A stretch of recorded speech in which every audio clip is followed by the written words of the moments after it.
الحمد لله نحمده ونستعينه ونستغفره ونعوذ بالله من شرور أنفسنا ومن سيئات أعمالنا من يهده الله فلا مضل له ومن يضلل فلا هادي له وأشهد أن لا إله إلا الله وحده لا شريك له وأشهد أن محمدا عبده ورسوله يا أيها الذين آمنوا اتقوا الله حق تقاته ولا تموتن إلا وأنتم مسلمون يا أيها الناس اتقوا ربكم الذي خلقكم من نفس واحدة وخلق منها زوجها وبث منهما رجالا كثيرا ونساء واتقوا الله الذي تساءلون به والأرحام إن الله كان عليكم رقيبا يا أيها الذين آمنوا اتقوا الله وقولوا قولا سديدا يصلح لكم أعمالكم ويغفر لكم ذنوبكم ومن يطع الله ورسوله فقد فاز فوزا عظيما أما بعد فإن خير الحديث كتاب الله وخير الهدي هدي محمد صلى الله عليه وسلم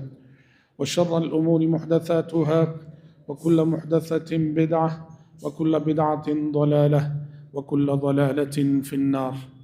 أعوذ بالله السميع العليم من الشيطان الرجيم من همزه ونفخه ونفسه وقال ربكم ادعوني أستجب لكم إن الذين يستكبرون عن عبادتي سيدخلون جہنم داخرین. حضرات، ابھی میں نے آپ کے روبرو سورۃ المومن کی ایک آیت پڑھی ہے. اللہ رب العزت نے اس آیت میں ہم سب سے، سارے بندوں سے مخاطب ہو کر اس سے مانگنے اور اس سے دعا کرنے کا حکم دیا ہے. چنانچہ کہا وقال ربکم ادعونی استجب لکم، تمہارے رب نے کہا کہ اے میرے بندو مجھے پکارو، مجھے بلاؤ، مجھے یاد کرو. استجب لکم، میں تمہاری دعائیں قبول کروں گا. ان الذین یستکبرون عن عبادتی سیدخلون جہنم داخرین، جو لوگ مجھ سے مانگتے نہیں، مجھ سے دعا کرتے نہیں اور میری عبادت کرتے نہیں اور میری عبادت سے اتراتے ہیں، تکبر کرتے ہیں، وہ ذلیل و خوار ہو کر وہ جہنم رسید ہوں گے. اس آیت میں اللہ رب العزت نے دعا کا حکم دیا ہے اور اپنے بندوں سے کہا ہے کہ مجھ سے مانگو. مانگنا یہ تمہاری ضرورت بھی ہے اور عبادت بھی ہے.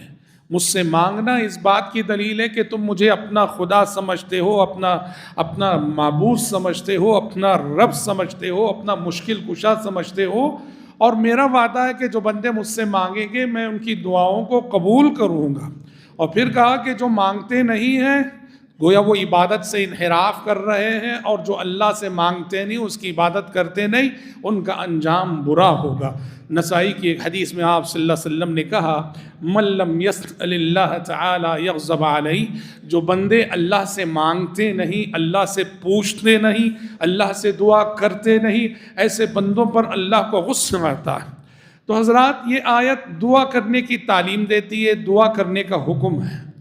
قرآن مجید میں جہاں دعا کرنے کا حکم آیا ہے وہیں قرآن مجید دعا کا طریقہ بھی بتاتا ہے، دعا کا سلیقہ بھی سکھاتا ہے، دعا کیسے ہونی چاہیے. چنانچہ آپ قرآن پڑھیں گے، قرآن مجید میں جا بجا بے شمار صورتوں میں اللہ رب العزت نے بے شمار دعائیں نقل کی ہیں. پیغمبروں کی دعائیں، رسولوں کی دعائیں، انبیاء کی دعائیں.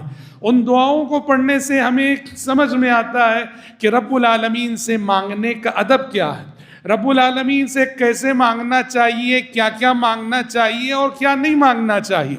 اور اس حوالے سے کتاب و سنت میں بڑی تفصیلی تعلیمات ہیں. آج کے خطبے میں اسی سے ریلیٹڈ کچھ باتیں آپ کے سامنے رکھنے کی کوشش کروں گا. دیکھو، مانگنا تو ہے، سبھی کو دعا کرنا ہے، دعا سے کوئی بے نیاز نہیں، لیکن افضل یہ ہے، بہتر یہ ہے کہ آپ مسنون الفاظ میں دعا کریں. کوئی بھی بندہ اپنی زبان میں، اپنی لینگویج میں، اپنی الفاظ میں اللہ سے دعا کر سکتا ہے، وہ مانگ سکتا ہے. دنیا کی کسی بھی لینگویج میں وہ دعا کرے، اپنی کوئی بھی ضرورت اللہ سے مانگے، بالکل گنجائش ہے، دروازہ کھلا ہے. لیکن جب ہم اپنے الفاظ میں دعا کرتے ہیں تو اس میں ایک بہت بڑا اندیشہ یہ رہتا ہے کہ کبھی کبھار انسان جب اپنے الفاظ میں دعا کرتا ہے نا تو نہیں مانگنے کی چیز اللہ سے مانگ بیٹھتا ہے. نبی کی دعائیں جو بتاتی ہیں کیا مانگنا ہے کیا نہیں مانگنا ہے، جب ہم اپنے الفاظ میں دعا کرتے ہیں تو یہ غلطی ہو جاتی ہے، نہیں مانگنے کی چیز اللہ سے مانگ لیتے ہیں. یا کبھی کبھار ہم سے دعا میں ایسی غلطیاں ہو جاتی ہیں جو پیارے نبی صلی اللہ علیہ وسلم نے دعا میں ان چیزوں کو پسند نہیں فرمایا ہے. اس کی مثال کہ جب ہم اپنی طور پر اپنی زبان میں اپنے الفاظ میں دعا کرتے ہیں تو کیسی غلطی ہو سکتی ہے. پیارے نبی صلی اللہ علیہ وسلم ایک صحابی کے بارے میں آپ کو اطلاع ملی، بہت بیمار ہیں، بہت بیمار ہیں. پیارے نبی عیادت کے لیے تشریف لے گئے، دیکھا حالت خراب ہے. روایت کے الفاظ ہیں چوزے جیسے ہو گئے، دبلے پتلے لاغر، جیسے چوزا ہو، چوزے جیسے ہو گئے. ان کی حالت دیکھ کر پیارے نبی صلی اللہ علیہ وسلم، نبی تو بڑے دور اندیش ہوتے ہیں، پیارے نبی کو ایک گمان ہوا. پیارے نبی نے ان صحابی سے پوچھا اللہ سے کچھ دعائیں تم کرتے رہے کیا؟ اللہ سے کچھ مانگتے رہے تم؟ کوئی دعا کرتے رہے پچھلے دنوں میں، پچھلے ایام میں؟ صحابی نے کہا ایک دعا تو کرتا تھا اللہ کے نبی. کہا کیا دعا؟ کہا میں اللہ سے کہتا تھا اے اللہ اگر آخرت میں عذاب ملنے والا ہے مجھے، وہ عذاب آخرت میں مت دے، وہ عذاب دنیا ہی میں دے دے مجھے. پیارے نبی نے کہا تمہاری یہی دعا تو سبب ہے تمہاری اس حالت کا. ہاں کیوں ایسی دعا کر رہے تھے کہ آخرت کا عذاب دنیا ہی میں دے دے مجھے؟ یہ دعا کیوں نہیں کی اے اللہ آخرت میں بھی عذاب نہ دے، دنیا میں بھی عذاب نہ دے؟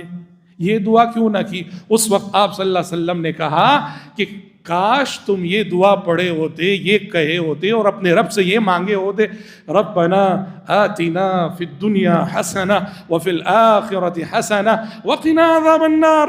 اے اللہ ہماری دنیا بھی اچھی کر دے، ہماری آخرت بھی اچھی کر دے اور عذاب جہنم سے بچا لے. ایسا کیوں نہیں مانگا؟ دیکھ رہے ہیں آپ، ایک مثال ہے کہ جب ہم اپنے الفاظ، دیکھو میں کہہ رہا ہوں اپنے الفاظ میں مانگنا بالکل جائز ہے، یہ غلط نہیں ہے.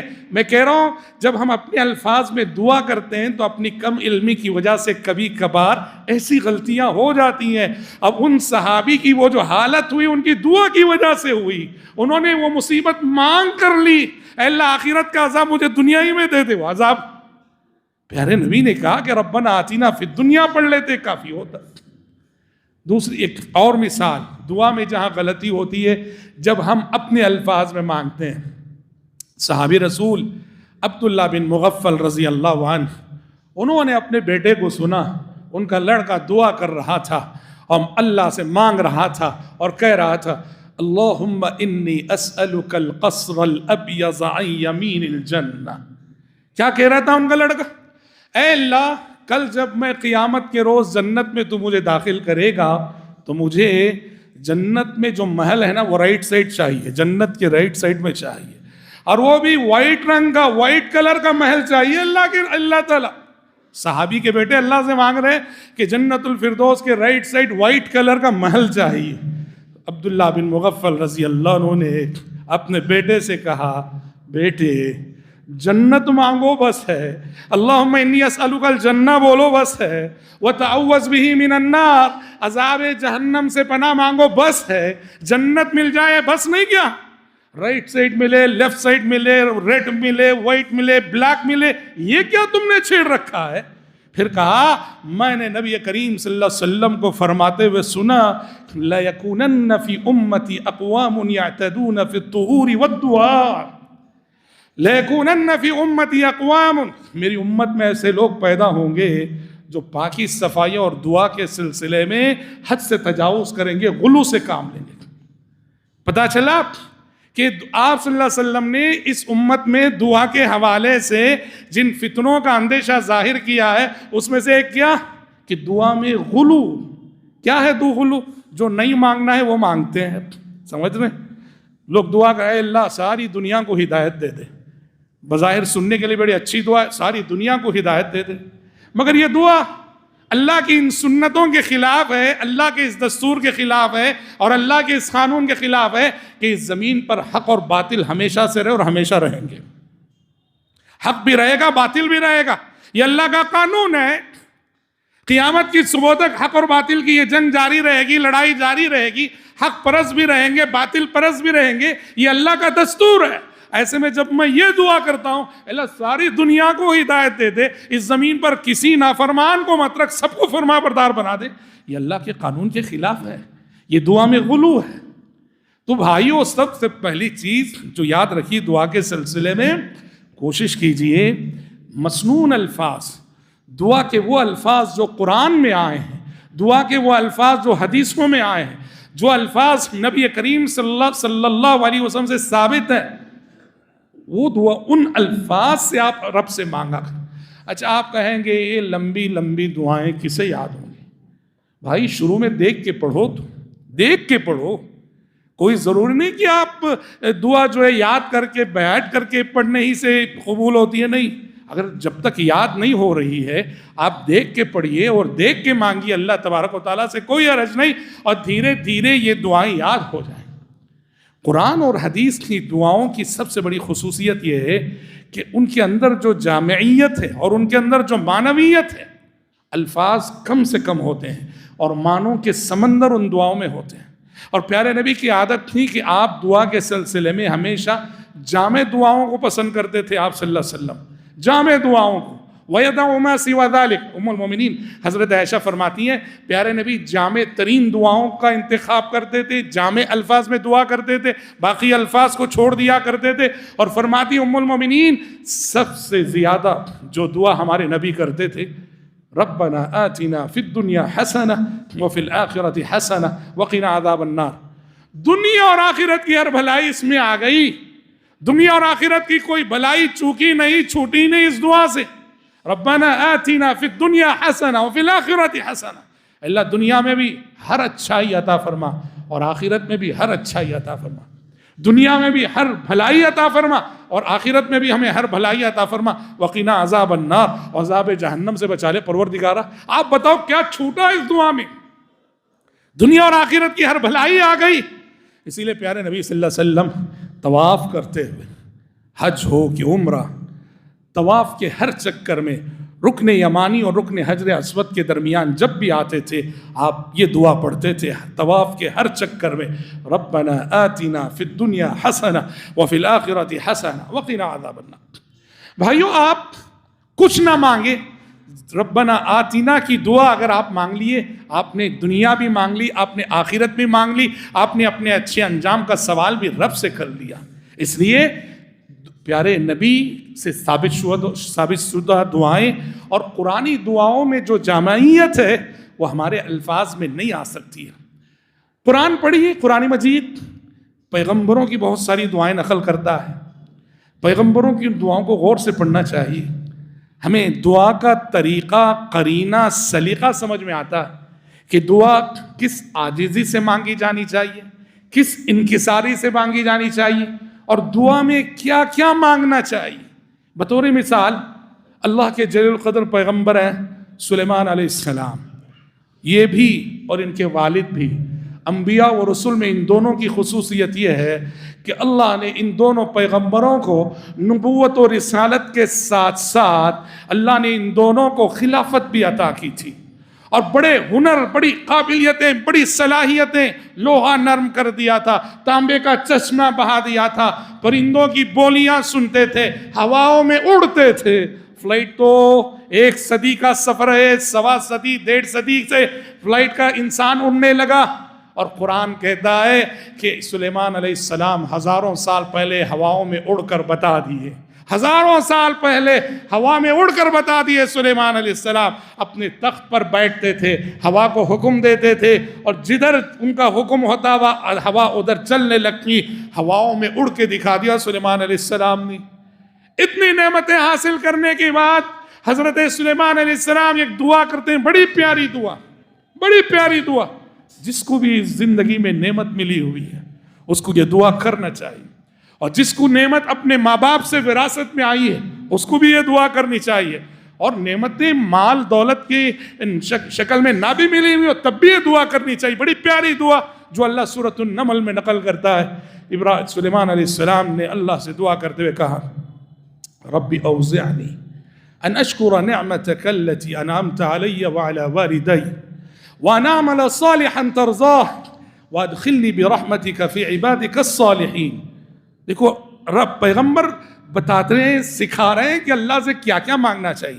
کہہ رہے اے اللہ مجھے توفیق دے کہ جو تیری نعمتیں مجھے حاصل ہیں ان کی شکر گزاری کروں، اور جو نعمتیں تو نے میرے والدین کو دے رکھی تھی، میرے آبا و اجداد کو دے رکھی تھی، ان نعمتوں کی شکر گزاری کی توفیق دے پروردگارا.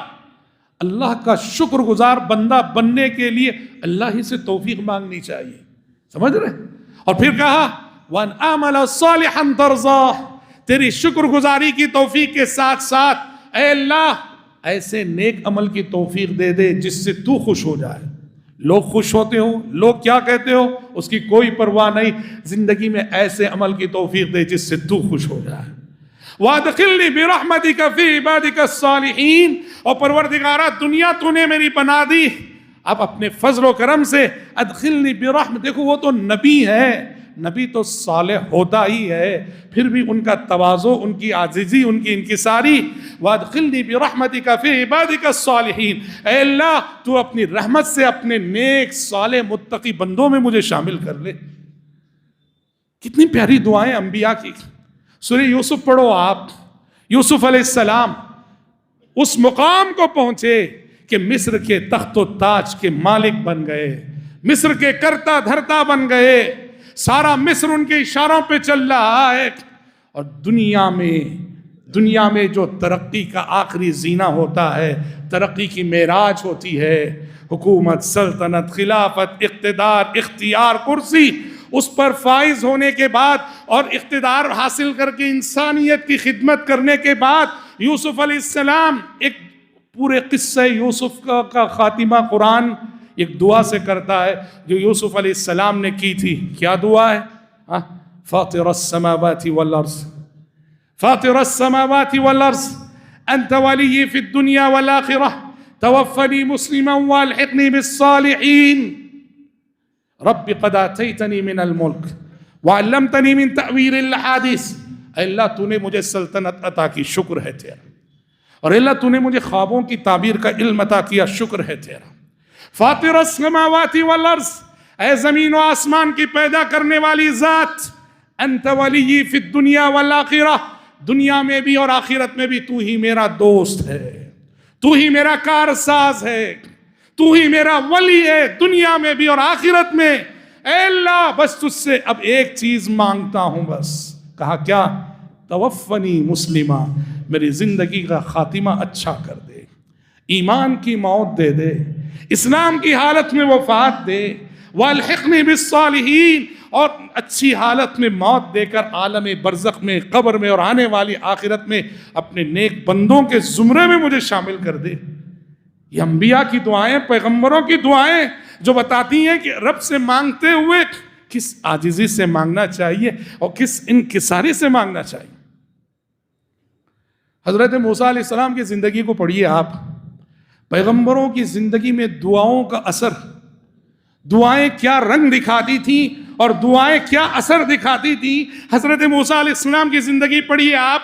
جب اللہ نے موسیٰ علیہ السلام سے کہا اذهب الى فرعون انه طغى، موسیٰ اب نبی بن گئے میرے، مصر کو جانا ہے اور فرعون کے دربار میں جانا ہے، فرعون کے دربار میں جانا ہے اور جا کے اس کو دعوت دینی ہے، میرا پیغام اس تک پہنچانا. موسیٰ علیہ السلام ڈر گئے موسیٰ. کیوں؟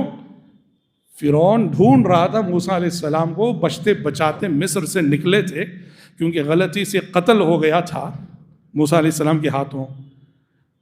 فرعون ڈھونڈ رہا تھا قتل کرنے کے لیے، بچتے بچاتے نکلے تھے. اس لیے موسیٰ علیہ السلام ڈر گئے. جس مصر سے بچتے بچاتے آیا ہوں اب اسی مصر میں جانا ہے، جس دربار میں میرے قتل کے مشورے ہو رہے تھے اب اسی دربار میں جانا ہے. موسیٰ علیہ السلام نے کہا وَيَضِيقُ صَدْرِي وَلَا يَنْطَلِقُ لِسَانِي، اے اللہ تو مصر جانے کے لیے مجھے کہہ رہا ہے، دربار فرعون میں جانے کے لیے مجھے کہہ رہا ہے. پروردگارا میں تو یہ محسوس کر رہا ہوں کہ شاید میں وہاں جانے کے بعد میرا سینہ گھٹ جائے گا، میری زبان چلے گی نہیں، میری زبان چلے گی نہیں، میرا دم گھٹ جائے گا، سینہ گھٹ جائے گا. جیسے ہی فرعون کے پاس جانے کا حکم سنا تو حضرت موسیٰ علیہ السلام نے یہ معذرت پیش کی لیکن اللہ نے انہیں جو دعا سکھائی اور اللہ سے دعا کرنے کے بعد، دعا مانگنے کے بعد، کون سی دعا؟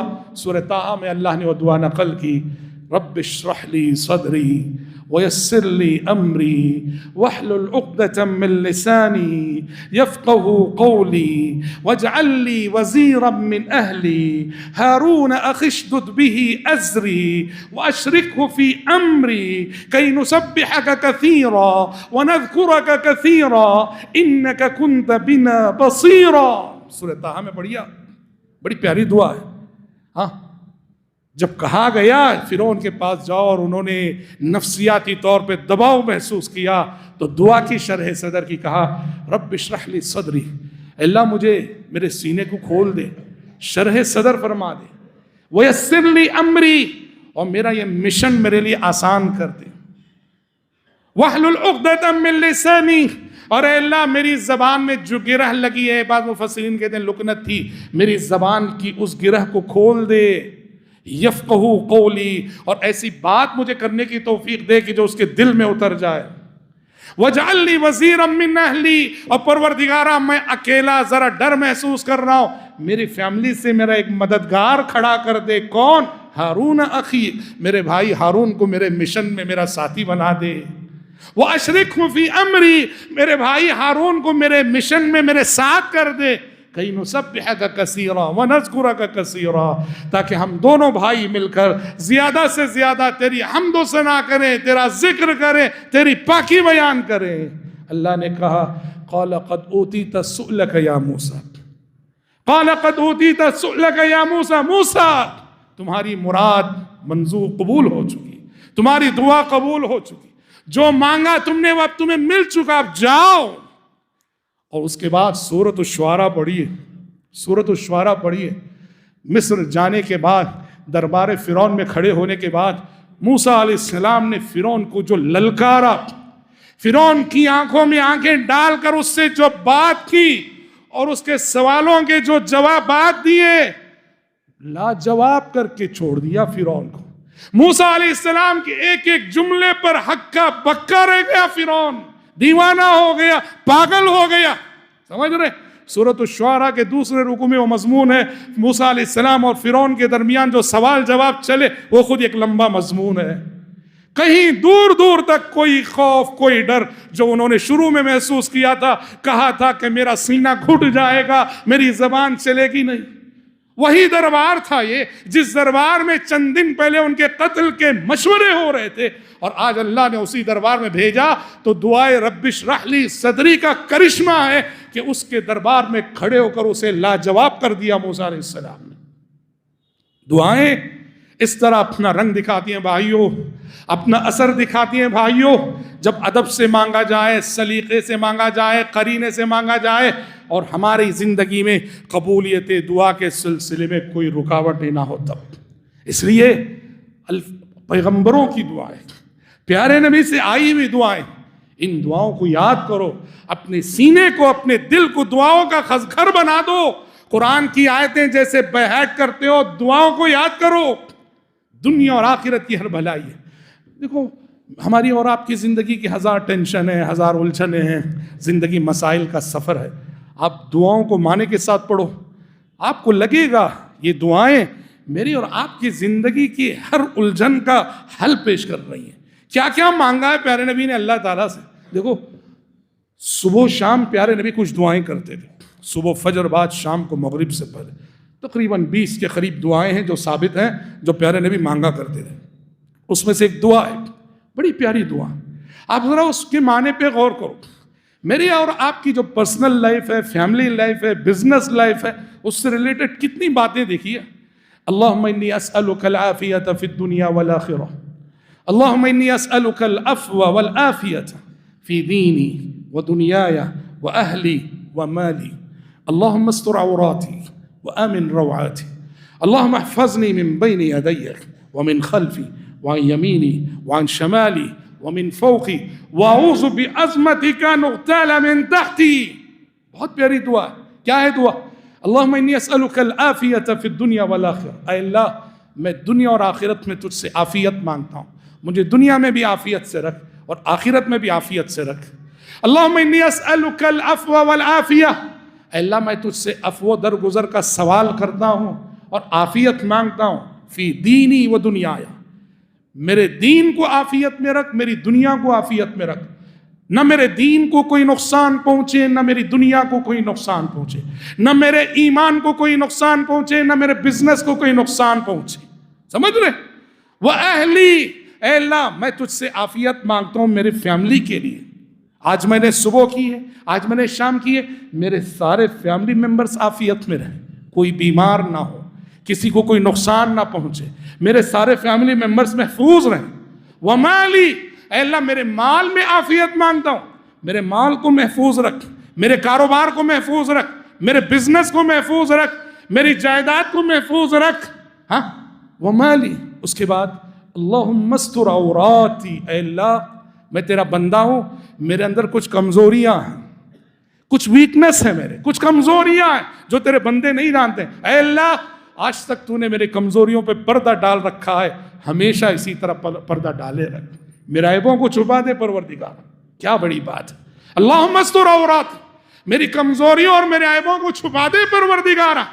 وآمن رواتی، اور اے اللہ میرے خوف کے معاملات کو پرامن کر دے، کوئی مجھے ڈرا رہا ہے، کوئی روڑی ہے، کوئی دھمکی دے رہا ہے، کوئی سیاستدان ہے جو ڈرا رہا ہے، میری جان کے لیے خطرہ ہے، آمن رواتی، میرے لیے زندگی میں میرے جو خطرے میں محسوس کر رہا ہوں، میرے سارے خطرات سے بچا کر میری زندگی کو پرامن کر دے۔ اور پھر اللہم احفظنی، اے اللہ میری حفاظت کرنا، میرے سامنے سے، میرے پیچھے سے، میرے دائیں سے، میرے بائیں سے، میرے اوپر سے، اے اللہ ساری جہتوں سے میری حفاظت کر، کہیں سے کوئی مصیبت مجھ پر نہ آئے۔ ہاں شیطان کیا بولا تھا؟ شیطان کو جب دھتکارا گیا، شیطان کہا تھا اللہ سے ثم لآتینہم من بین ایدیہم ومن خلفہم وعن ایمانہم وعن شمائلہم، اے اللہ تیرے بندوں پہ حملہ کروں گا، کہاں سے کروں گا؟ ان کے آگے سے حملہ کروں گا، ان کے پیچھے سے حملہ کروں گا، ان کے دائیں سے حملہ کروں گا، ان کے بائیں سے۔ شیطان یہ رب سے کہہ کے آیا ہے کہ تیرے بندوں پر میں چہار جانب سے حملہ کروں گا، یہ شیطانی مشن ہے۔ اور یہاں دعا میں وہی بندہ مانگتا ہے، اے اللہ ہر طرح سے میری حفاظت کر، آگے سے، پیچھے سے، دائیں سے، بائیں سے، اوپر سے۔ اور سب سے بڑی بات وَأَعُوذُ بِعَظْمَتِكَ أَنْ أُغْتَالَ مِنْ تَحْتِي، وَأَعُوذُ بِعَظْمَتِكَ أَنْ أُغْتَالَ مِنْ تَحْتِي، اے اللہ تیری عظمت کا واسطہ، تیری عظمت کا واسطہ میرے نیچے سے کوئی خطرہ نہ آئے مجھ پر۔ یہ بڑی معنی خیز دعا، دعاؤں میں بڑی جامعیت ہوتی ہے۔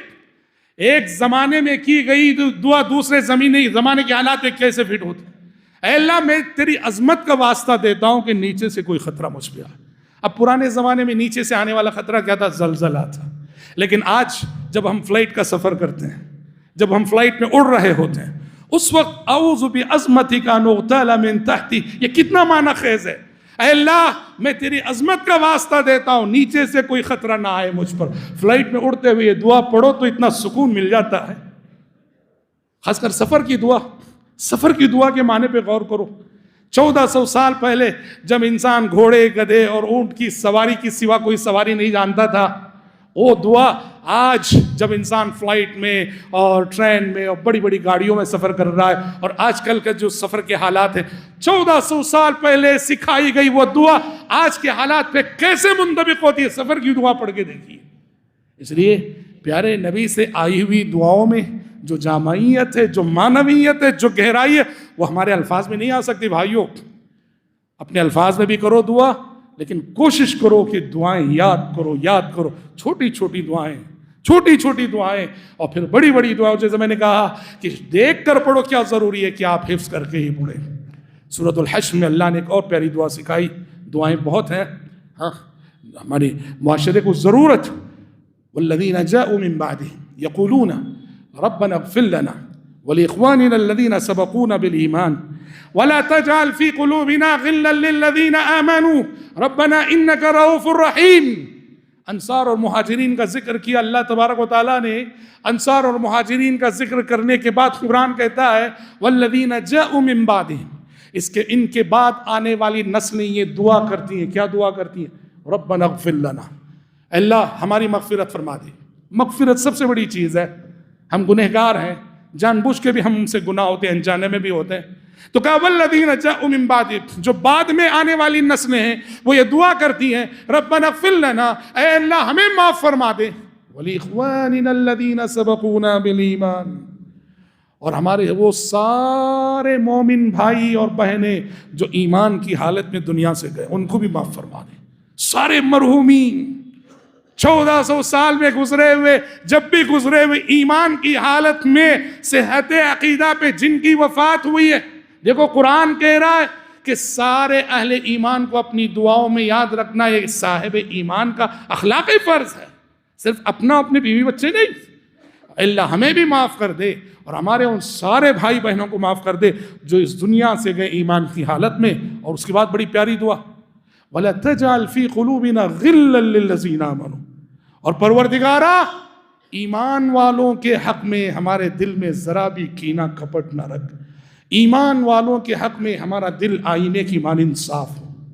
آج دین کا مطلب ہو گیا نفرت، دین کے نام پہ نفرت پھیلائی جاتی ہے، نفرت کے علم بردار، نفرت کے سوداگر، دین کے حوالے سے بات کریں گے تو نفرت کی بات کریں گے. ہاں یہ بجا ہے اہل علم نے بدعتی حضرات کی، ان کی اصلاح کے لیے، ان کی بدعت کو روکنے کے لیے ان سے نفرت کی بات بھی کہی ہے، لکھی ہے، اور وہ بھی ایک مرحلہ ہے. لیکن یاد رہے اسلام اصلاً محبت کا دائی ہے. کتنی بڑی دعا ہے وَلَا تَجْعَلْ فِي قُلُوبِنَا غِلًّا لِّلَّذِينَ آمَنُوا، اے اللہ ہمارے دلوں کو سارے ایمان والوں کے حق میں صاف رکھ، صاف رکھ، کینہ نہ ہو، کپٹ نہ ہو، نفرت نہ ہو، عداوت نہ ہو. کہاں ہیں ہم سب؟ ہماری نفرتوں سے ہمارے رشتہ دار بچے نہیں، ہماری نفرتوں سے ہمارے اپنے بچے نہیں. جو جتنا دیندار ہے ہم اس سے اتنا نفرت کرتے ہیں. یہ ماحول ہو گیا. یہ کتنی پیاری دعا ہے وَلَا تَجْعَلْ فِي قُلُوبِنَا غِلًّا لِّلَّذِينَ آمَنُوا، اے اللہ ایمان والوں کے حق میں کوئی کینہ، کوئی حسد، جلن، بغض، عداوت، نفرت نہ رکھ ہمارے دل میں. یہ سب بہت پیاری دعا ہے. اور میں خطبے کے اختتام پہ ایک بات کہوں گا. دعاؤں کی کتاب حصن المسلم، حصن المسلم جو شیخ سعید بن علی وہف القحطانی نے لکھی، ہم میں سے ہر شخص کے گھر میں ہونی چاہیے. بلکہ میں کہوں گا آپ کے جتنے فیملی ممبرز ہیں اتنے نسخے ہونے چاہیے اس کے. آپ اگر 10 ممبر ہیں آپ کے فیملی میں، حصن المسلم کے 10 نسخے ہونا چاہیے. پاکٹ سائز کتاب ہے، اتنی پیاری کتاب ہے دعاؤں کی. زید کا ایک نسخہ، عمر کا ایک نسخہ، بکر کا ایک نسخہ، عائشہ کا ایک نسخہ، فاطمہ کا، ہمارے جتنے فیملی ممبرز ہیں ہر ایک کا ایک ایک نسخہ ہونا چاہیے. آپ اپنی گھر میں دعاؤں کا ماحول پیدا کرو، دعائیں یاد دلاؤ، اپنے بچوں میں کمپٹیشن رکھو، کہو کہ جو صبح و شام کے پورے دعائیں سن کر یاد کر کے سنائے گا اس کو ہم اتنا بڑا انعام دیں گے. دعاؤں کا ماحول پیدا کرو، دیکھو گھر میں اور زندگی میں کتنی برکتیں اور کیسی خوشیاں آئیں گی. دعا ہے رب العزت سے پروردگار عالم مجھ کہنے والے کو اور آپ سبھی سننے والوں کو اس سے مانگنے والے بندوں میں اللہ ہمیں شامل فرمائے، اور اللہ اپنے ان خوش نصیب بندوں میں شامل فرمائے جو اس کے در سے کبھی محروم ہو کے نہ لوٹتے ہوں اور جن کی دعاؤں کو شرف قبولیت سے نوازتا ہو. اللہم آمین. بارک اللہ لنا ولکم فی القرآن العظیم ونفعنا وإیاکم بما فیہ من الآیات والذکر الحکیم. انہ تعالی جواد کریم ملک بر رؤوف رحیم رب حلیم.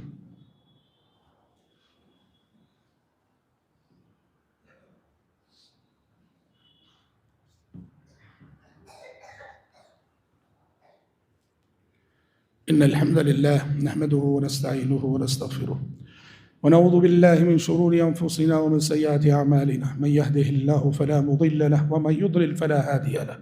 وأشهد أن لا إله إلا الله وحده لا شريك له وأشهد أن محمدا عبده ورسوله. أما بعد فإن خير الحديث كتاب الله وخير الهدي هدي محمد صلى الله عليه وسلم وشر الأمور محدثاتها وكل محدثة بدعة وكل بدعة ضلالة وكل ضلالة في النار. أعوذ بالله السميع العليم من الشيطان الرجيم. إن الله وملائكته يصلون على النبي يا أيها الذين آمنوا صلوا عليه وسلموا تسليما. اللهم صل على محمد وعلى آل محمد كما صليت على إبراهيم وعلى آل إبراهيم إنك حميد مجيد. اللهم بارك على محمد وعلى آل محمد كما باركت على إبراهيم وعلى آل إبراهيم إنك حميد مجيد. مجيد. وصل على جميع الأنبياء والمرسلين والملائكة المقربين والخلفاء الراشدين. اللهم انصر من نصر دين محمد صلى الله عليه وسلم واجعلنا منهم آمين، واخذل من خذل دين محمد صلى الله عليه وسلم ولا تجعلنا منهم آمين. عباد الله رحمكم الله، إن الله يأمر بالعدل والإحسان وإيتاء ذي القربى وينهى عن الفحشاء والمنكر والبغي يعظكم لعلكم تذكرون. اذكروا الله يذكركم وادعوه يستجب لكم ولذكر الله أكبر والله يعلم ما تصنعون.